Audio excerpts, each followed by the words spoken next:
Greetings one, greetings all. I'm glad you've come to my show tonight. Tonight, I shall regale you with a number of tales from locals and abound. I hope that is all quite sound. Ha! 2 tales tonight I shall tell thee, perhaps more if I hear an encore or a plea. Without further ado, let us begin. Welcome to the Bard's Corner. Allow me to first set the scene. For the group known as the Heroes of Orleans embarked on a most treacherous journey, their quest to purge undead and monstrous creatures within an abandoned keep amidst a forgotten forest. They stood tall before the entryway, crumbled in with rubble. Through a hole large enough to fit one member, each they went. The interior was dark and musky, the aroma of aged taint flooding the halls. The floors beneath them crumble and crack, the stonework loose and falling apart. Ahead, their hesitance grows, but one in the party is valiant enough to brave forward, inspiring the others. Boris. Oh, Boris. He was always the bravest one of the group, leading them through each hall and checking every corner, exclaiming an alert call should danger be nearby. Boris was wise, quick on the draw. Through an aura of courage, Boris waddled forward without a fear, save for losing his comrades. Vigilant, heroic, altruistic.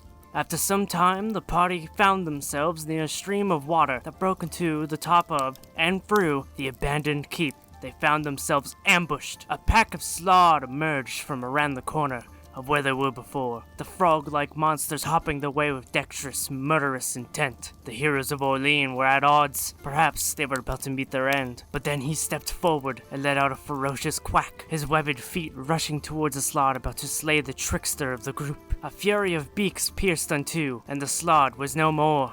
Through the actions of the brave duck, the party lived, and thus he earned the nickname, Boris the Brave. Now you know the tale. Allow me to regale you a song about one Boris the Brave. In an abandoned keep that smelled oh so foul, there was one brave familiar fowl. He led his group to the darkest depth. He waddled and quacked, for his oath he has kept. With wisdom in his eyes and a knack to alert the monsters he despised, he'll eat them for dessert. But when the Slaad attacked with murderous intent, this valorant fowl did not relent. With a furious beak and his webbed feet, he attacked his foe until it met defeat. The team swept up the rest. Surely their lives were put to the test. But Boris was there. Oh, Boris cares. He'll end the enemies with his stare. And so Boris the Brave was he, lest he become a dish savoury. A wonderful tale, is it not? Just goes to show no matter how small, we all can have some courage within us. This next tale is of the Stag God, Hallensk, who was tricked by a certain critter, a spark, that would create a rivalry for time millennia. Hallensk lay in his grove, listening to the soft breeze of the wind chasing through the forest around him. This day was not like the others that came before it, as leaves began to flutter and fall to the ground below, a starting chill with each day. Fall was coming, and yet Hallensk made no preparation for it. He merely sat in godly boredom. The years had been peaceful, too peaceful. Suddenly, like a drop of rain, something hit the top of his head, ratting against his antlers and falling to the ground. An acorn? Why, and who would throw this? The Stag God quickly glanced around and saw naught. A squirrely chattering was suddenly heard in the distance, akin to a giggle. The Stag God let out a yell. "Squirrel, if you do that again, you shall be smited!" And the chattering was no more. The next evening, Hallensk remained in his grove, unmoving, unmotivated. That was until he suddenly felt the bonk of 2 acorns hitting his head. Much like the last day, the Stag God swiftly glanced around with a glare. "Squirrel! I said to stop this! This is your last warning!"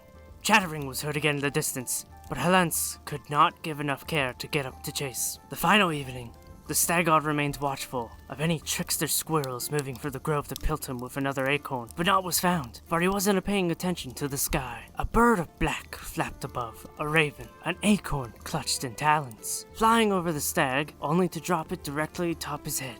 This time, Hallensk was swift enough to catch a glimpse of his assailant. Hallensk rose up and began to chase after the bird, though he could never catch it. "I swear to this to you, raven, you are not allowed within my grove. Let my godly word be heard," he roared out, prancing proudly back to his grove, and thus began the rivalry between Hallensk and the Raven Queen. A soft breeze bellowed throughout the meadow, but who knew the chaos that would soon sow? An acorn and a playful trick An annoying poke akin to a prick. The Stag God laid still in his grove of grace, with a thought that naught could disturb such an evergreen place. And yet in the shadows it emerged, a snicker and trickery converged. A nut fell out of the sky, or from where the clouds sat so very high. The acorn fell, dropping atop the stag. Quite the aim if the assailant had to brag. With a bonk and a sudden honk, the stag rumbled and tumbled from his slumber, arise to speak, with no room for the weak. A chitter was rang, and a chitter he heard, thus he began to squawk like a bird. Oh, squirrel, if I find thee, I'll smite ye with glee. He screamed and he shouted, but try as he might, the squirrel would never be outed. Oh, so the next day, Hallensk continued to lay. He sighed and he wept, boredom he had kept. But again, from the sky, the assailant who was so sly dropped another corn atop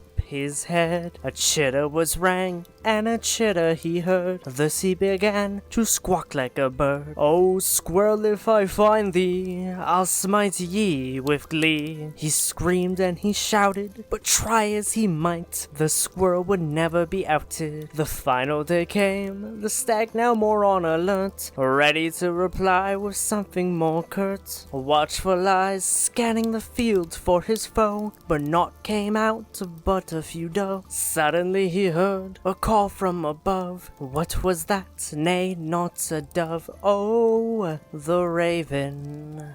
The trickster raven, who was a craven for mischief, dropped the acorn, landed on the stag's head, causing him to storm. The stag rumbled and tumbled, and began to follow after, huffing and puffing, stopping himself before he met disaster. He bellowed out once more, Raven Queen, I swear upon thee, with your acorn a hatred has been born. You are banished from my shrine, let my godly wood be. As he turned, he heard a playful giggle and a snicker. Next time, why don't you chase quicker? Well everyone, that's all the tales I have to tell tonight. I hope you all enjoyed the show. May your mugs be raised high, and your spirits be merry. But most importantly, may your travels be magnificent. Farewell, and good night. Hey everyone, thanks for watching Bard's Corner. This is my first entry into the series, my series. I'm going to be accepting submissions for future stories on my Twitter. How I plan to do it is to do a user-submitted story and then one of my own. If you do submit a story, just write it how a bard would, akin to how I was reading it out in the video, and try to make it so like it could be easily transcribed into a song.